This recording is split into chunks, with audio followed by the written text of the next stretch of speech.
Hey, this is Bill with myunipost.com. Today we're going to show you how to build a gate.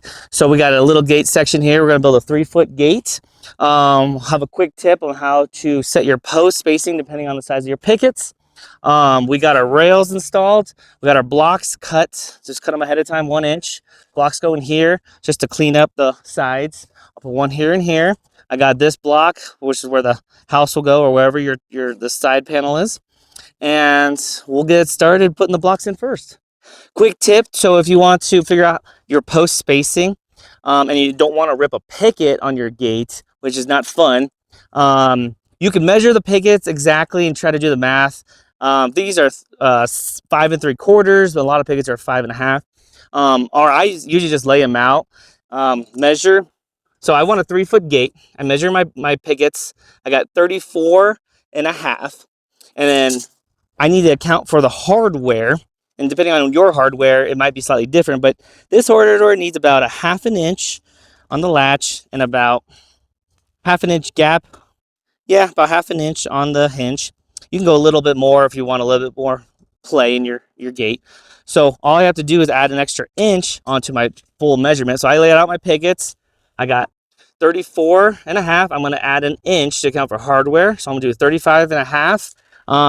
I'm going to go a little bit wider just so that I don't have to worry about the gap later.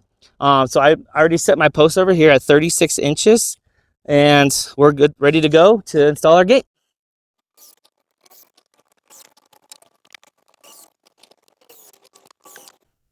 I do want to go over, I put the post technically backwards to a normal installation. So I put the wings on the side I'm installing the hardware on. So this will be the gate hardware side, this will be the latch side. This one is installed the traditional way. Wings on the back, so you can cover it up with a picket, just like behind me. Well, you can see it later, but and then you cover it with a picket on this side, and we're going to do the same thing on this side. All right, we're going to start installing pickets. So I marked my 6 inches. I got that side marked and set. I want to set the edge of the picket right to the edge of this wood again, so it's a cap, so it closes it all up. Get it nice and straight along, and start throwing a couple screws. And you can nail it also. I'm just going to screw this one right now. So make it nice and square.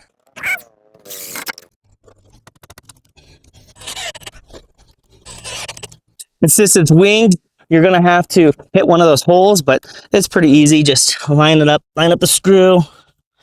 Get there.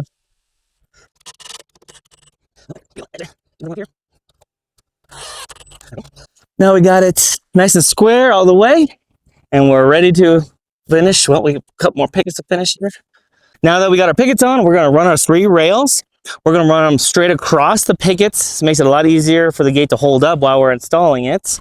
So I'll go ahead and do that. And we're just going to line up the rails the same as we did for the rest of the fence. The exact same height. So it'll be top, middle, bottom. So how I run it completely across the pickets.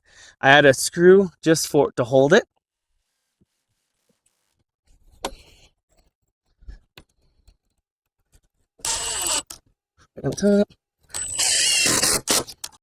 All right, now we're gonna make our diagonal. So this is the hinge side.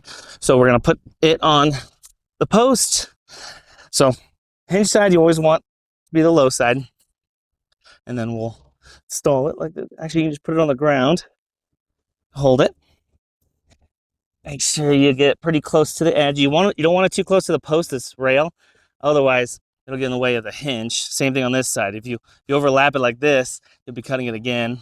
So I give at least a 3/4 of an inch space right here. And then I can mark it all. Like 4 marks, one there, 1, 2, 3, 4. And then I'll get my diagonal pieces I need, and I'll cut that. All right, so cut our blocks. Put it in there, put a screw there, screw here, screw there, screw there. And line it up, making sure we have that nice gap on each side. 3/8 of an inch, 3/4 of an inch, something like that. Just enough space so we can get our saw in there later and that the hinges fit. We're not trying to cut through our blocking. And that will set us up for our picketing, and then we can throw our hardware. Now we got our picket guide up, whether you're using a string or a guide. We already measured our pickets, set our posts. right what we need, 3 foot, so that I can do a nice 3/4 gap on both sides to account for my hardware. So set your first picket up. I got our picket guide. Look at our 3/4 inch gap. Screw it in.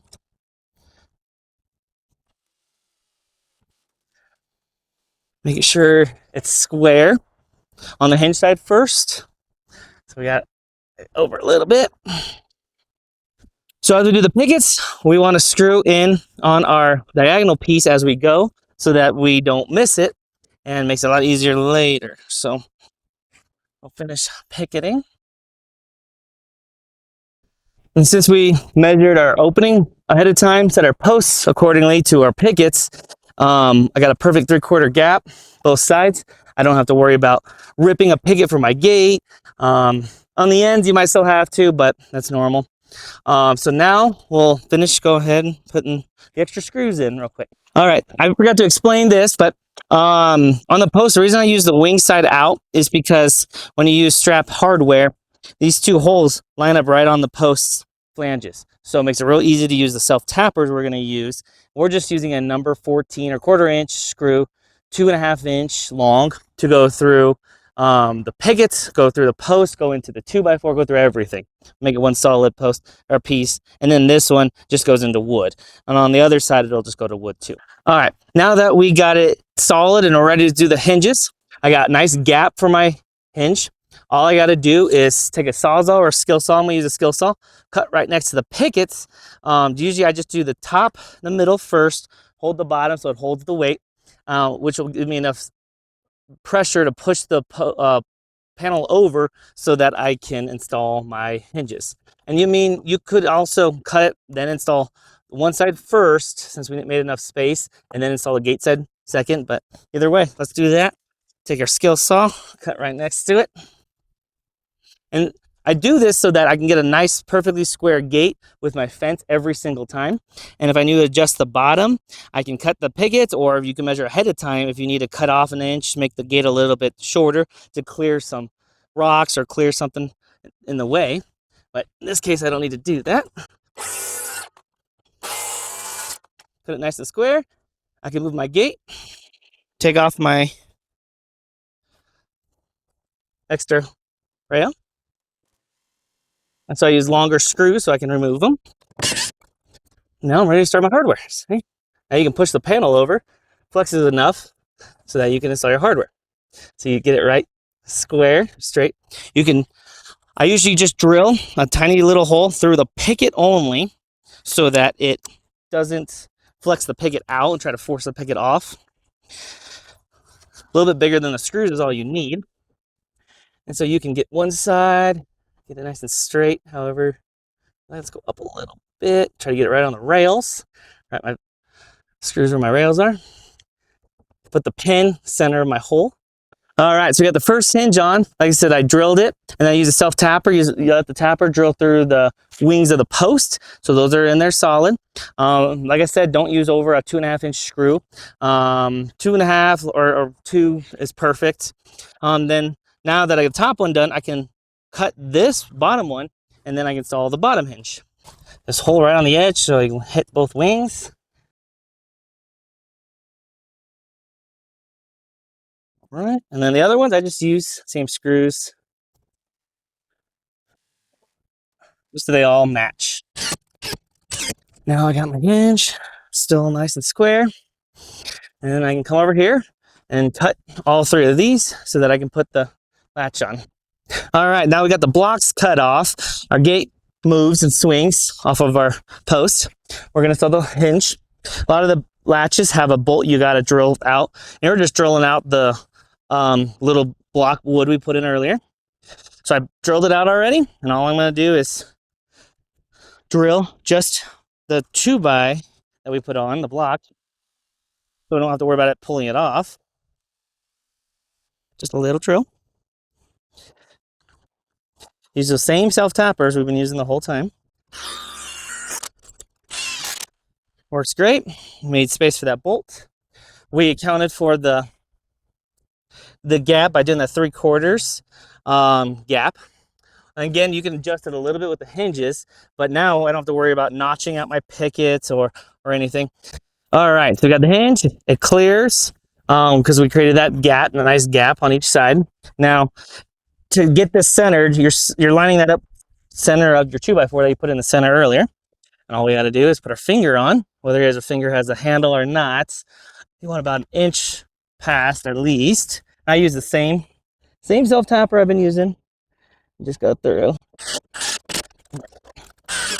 latch, hold our gate, and you could even put a stop on the back of the picket so that the wind doesn't beat up your fingers.